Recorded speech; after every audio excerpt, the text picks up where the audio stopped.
আসসালামু আলাইকুম রাহমাতুল্লাহি ওয়া বারাকাতুহু। সুপ্রিয় সম্মানিত দর্শক ও শ্রোতা, আশা করি মহান রব্বুল আলামিনের দয়ায় আপনারা সকলেই ভালো আছেন। সুপ্রিয় সম্মানিত দর্শক ও শ্রোতা, আজকে হযরত আলী রাদিয়াল্লাহু তাআলা আনহু থেকে একটি ঘটনা বর্ণনা করব। ঘটনার শিরোনাম হচ্ছে বিচারপতি। আশা করব এবং অনুরোধ থাকবে আপনাদের কাছে ঘটনাটি শেষ পর্যন্ত শোনার।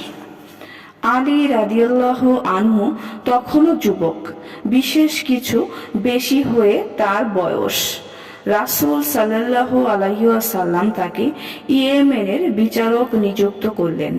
ইয়েমেনে যাওয়ার সময় আলী রাদিয়াল্লাহু আনহু বললেন, হে আল্লাহর রাসূল, আপনি আমাকে ইয়েমেনের বিচারপতি বানিয়ে পাঠাচ্ছেন? সেখানে সব বিচার কার্য আমাকেই করতে হবে, অথচ এ ব্যাপারে আমার তো কিছুই জানা নেই। রাসূল সাল্লাল্লাহু আলাইহি ওয়াসাল্লাম আলী রাদিয়াল্লাহু আনহুর মুখে এই কথা শুনে মুচকি হাসলেন আর বললেন, আলী, এদিকে এসো। আলী রাদিয়াল্লাহু আনহু রাসূল সাল্লাল্লাহু আলাইহি ওয়াসাল্লামের কাছে গেলেন। রাসূল আদর করে তার পবিত্র হাত মুবারক আলী রাদিয়াল্লাহু আনহুর বুকে রেখে দোয়া করলেন, হে আল্লাহ, তার জাবানে সঠিক কথা বলার তৌফিক দান করুন এবং তার অন্তরের দৃঢ়তা দান করুন। এরপর রাসূল সাল্লাল্লাহু আলাইহি ওয়াসাল্লাম বললেন, আলী, যখন তোমার কাছে কেউ বিচার প্রার্থী হবে তখন তুমি বাদী বিবাদী উভয়েরই কথাই শুনবে। কোনো এক পক্ষের কথা শুনে বিচার করবে না। এমন করলে তোমার জন্য বিচার করা সহজ হয়ে যাবে। আলী রাদিয়াল্লাহু আনহু ইয়েমেনে গিয়ে সেখানকার বিচার কার্য পরিচালনা করতে থাকেন।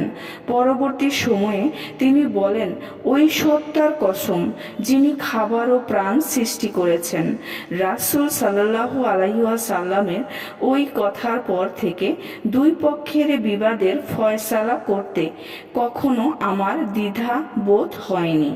সুপ্রিয় সম্মানিত দর্শক ও শ্রোতা, আজকের ঘটনাটি এই পর্যন্তই।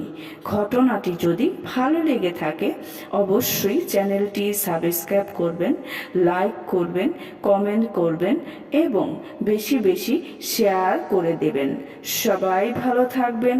আল্লাহ হাফেজ।